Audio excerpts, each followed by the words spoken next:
We got the all-new HTC One, codename M8, with full metal body and 5-inch 1080p screen.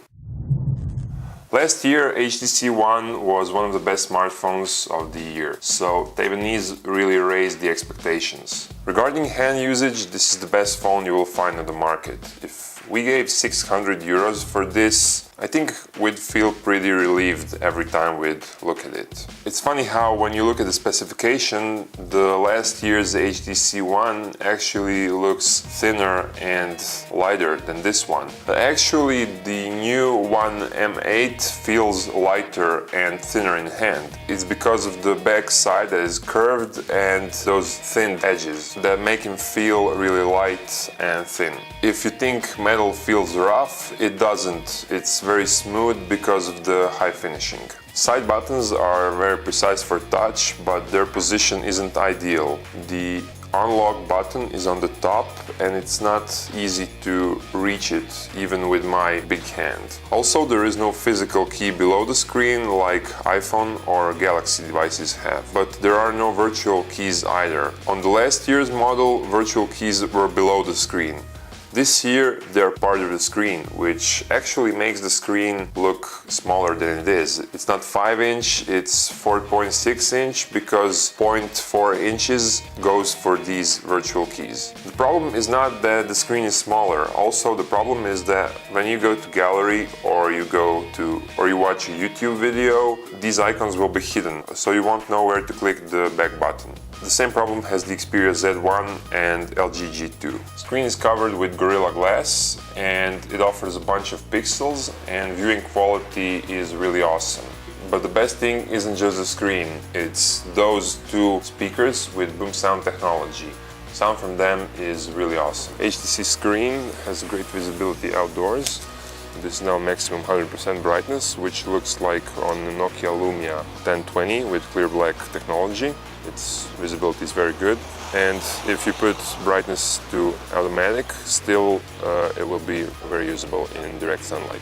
Virtual keyboard is really great. It has comma and point on the first screen, but we miss the number keys on the top like Samsung Galaxy has. But overall, virtual keyboard is very intuitive and easy to use. Android OS comes in the latest 4.4 KitKat version, just like on Samsung Galaxy S5, and it's just as fast as on Samsung because this phone has the same Snapdragon 801 chipset. We think it just isn't that simple to use as on Samsung Galaxy S5 because some parts of the system, like gallery or this upper dashboard with fast settings, could have been made more intuitive. But compared to cheaper Android phones, this looks extremely attractive. Also, some new gestures are added to the interface, so with double tap you wake it up. If you want to unlock it, you just swipe like this, and if you want to open Blink Feed, just swipe like this. Actually, Blink Feed looks better than on previous version of HTC. Regarding battery, when we first started using HTC One M8, it lasts for only 1 day, but after the third or fourth charging, it could last for a day and a half, maybe 2, with some more advanced options for battery saving. But the best thing is that during night, when you put it to sleep and you wake up in the morning, if it was on 40%, it will still be on 40 or 39%, which is just like with Apple tablets. Camera interface looks very clean and easy to use. All the icons are placed so you can reach them with just one finger. Built-in front camera has 5 megapixels, which should be awesome for shooting selfies. From the front camera you'll get very usable photos for selfies, but still quality is not supreme as with iPhone 5S front camera. During night, photos from the front camera are almost unusable. Back camera has only 4 megapixels, but it has ultra pixel technology. Also, there is another camera added here that can change focus or create 3D photography. Inside the camera there are lots of interesting options for editing. Quality of pictures from the back camera varies a lot. Sometimes you'll get great photos and sometimes you'll get blurry photos with not very sharp details. HTC One has a camera that should work very good in low light conditions, and also it has a dual flash that can reach up to 3 meters. During night, details are also not spectacular, and we'd say that the HTC One M7 had better camera than M8 model. Video recorded with back camera during day looks solid, it's very usable, while during night it doesn't look that good, just as with photos.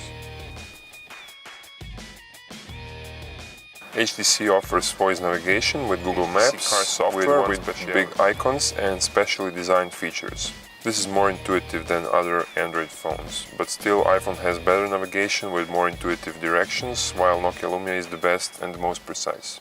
In the end, this is one of the best smartphones that you will find this year. It's not the best ever because it has a bunch of small things that could work out a bit better, but compared to Galaxy S5, it has awesome speakers, it has awesome build quality, and it looks much better. The advantage of Galaxy S5 is that its Android is maybe a bit simpler, it's waterproof, and it works with smartwatch, which sadly isn't the case with HTC One M8. A bit older iPhone 5S and Galaxy Note 3 are still competition for this phone. So you should try it for yourself and check out what you really want. That's all for HTC One. Be sure to subscribe and follow us in the future.